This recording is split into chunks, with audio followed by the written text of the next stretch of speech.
uma das doenças genéticas mais comuns do mundo e que pode levar as pessoas à morte súbita. Vamos falar um pouquinho sobre cardiomiopatia hipertrófica.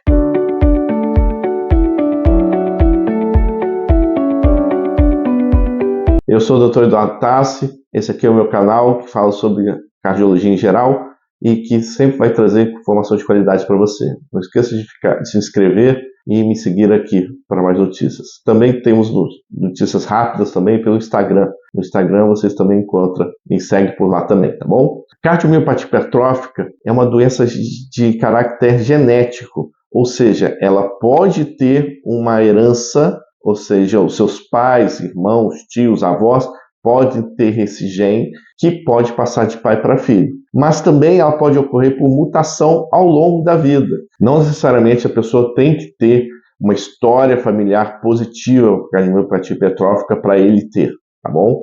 Isso é importante. O que é a cardiomiopatia hipertrófica? A cardiomiopatia hipertrófica é uma alteração na musculatura do coração. O paciente, no caso, ele vai ter uma hipertrofia da musculatura, ou seja, as paredes do coração vão ficar mais hipertrofiadas, mais musculosas. Só que isso não é bom, porque quando isso ocorre, nós vamos reduzir a cavidade do coração, ou seja, a quantidade de sangue possível dentro da cavidade do coração fica reduzida. E aí fica com menos sangue para ser ejetado do coração. E essa hipertrofia, geralmente, ela não é global, ou seja, é de paredes localizadas especificamente em alguns dos lugares do coração. E isso pode causar também obstruções na saída do sangue. A grande maioria das cardiomiopatias hipertróficas geralmente são assintomáticas. Estima-se que, inclusive, 1 em cada 500 pessoas podem ter cardiomiopatia hipertrófica. Realmente é muito, até chega a ser uma doença comum. Só que, graças a Deus, poucos desses pacientes vão ser sintomáticos. O diagnóstico da cardiomiopatia hipertrófica se baseia tanto pela história familiar, quando a gente sabe, e aí a gente vai procurar isso ativamente, ou geralmente acontece quando nós fazemos uma pesquisa básica com eletrocardiograma ou até mesmo o ecocardiograma, que geralmente eles conseguem pegar bastante e acusar o aparecimento de cardiomiopatia hipertrófica. Em casos muito específicos que a gente realmente acredita que possa ter uma cardiomiopatia hipertrófica associada, nós podemos lançar mão da ressonância magnética do coração, que aí realmente é o exame de escolha, porque não deixa dúvida se o paciente possui ou não cardiomiopatia hipertrófica. Se você tiver algum familiar com cardiomiopatia hipertrófica, geralmente nós recomendamos fazer um screening, ou seja, uma busca se realmente você também tem ou não, através do eletrocardiograma e o ecocardiograma. Esses exames, sendo normais, não quer dizer que você não tenha cardiomiopatia hipertrófica, só quer dizer que você não tem naquele momento, pois a cardiomiopatia hipertrófica ela pode estar com o gene inativado e por algum motivo, ao longo da sua vida, ele pode se ativar e aí fazer a hipertrofia acontecer. Então, o paciente, por exemplo, de 20 e poucos anos, foi fazer um risco cirúrgico, eletro e eco eram normais, e depois com 48 e tal, começou a evoluir com uma falta de ar específica, foi fazer o eletro-eco e aí acusaram. O exame lá atrás estava errado? Não. Provavelmente ele só foi ativar o gene com uma idade maior. Então, se a pessoa realmente tem uma história familiar positiva de cardiomiopatia hipertrófica, o que nós recomendamos atualmente é os estudos genéticos. O estudo genético realmente é o exame que não vai deixar dúvida alguma se a pessoa possui ou não o gene da cardiomiopatia hipertrófica. Atenção, o estudo genético a gente só reserva para pacientes que já têm uma história familiar de cardiomiopatia hipertrófica.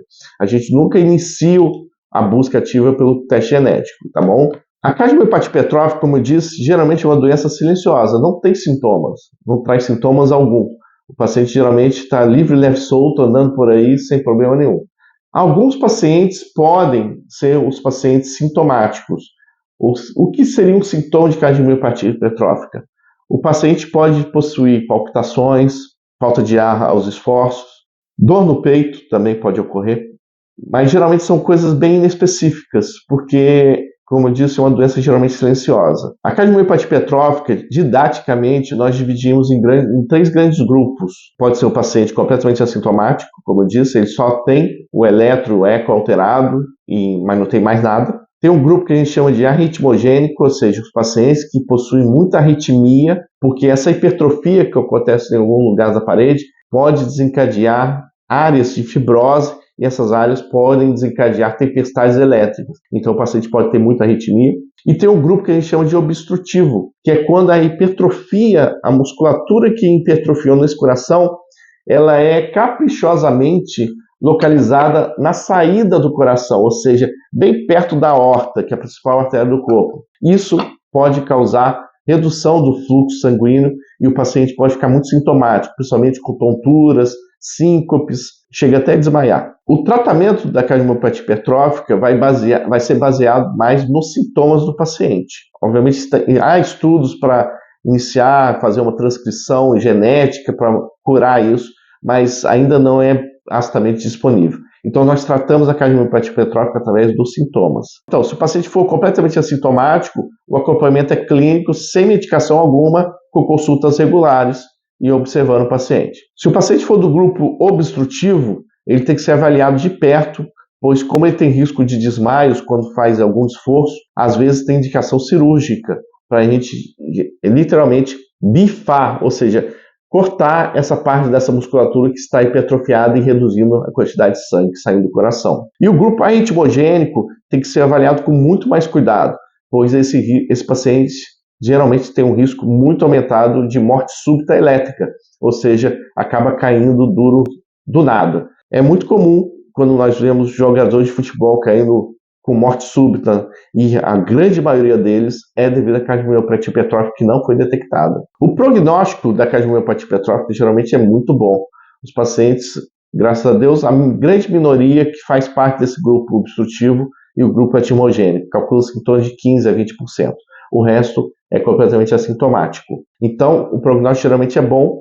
Os pacientes da forma arritmogênica, a gente pode fazer uso de medicações ou até mesmo indicar o desfibrilador, que é um aparelhinho que coloca para evitar a morte súbita elétrica. Os pacientes com cardiomiopatia hipertrófica que estão compensados podem realizar atividades físicas, mas nunca com caráter competitivo, ou seja, se eles forem profissionais dos esportes, infelizmente tem que ser aposentados, porque eles não podem, porque o risco fica muito aumentado. Agora, atividades rotineiras, final de semana e atividades físicas com benefício cardiovascular estão liberadas geralmente, mas sempre converse com seu médico para mais informações. Conhecia sobre cardiomiopatia hipertrófica? Conhece alguém que tem?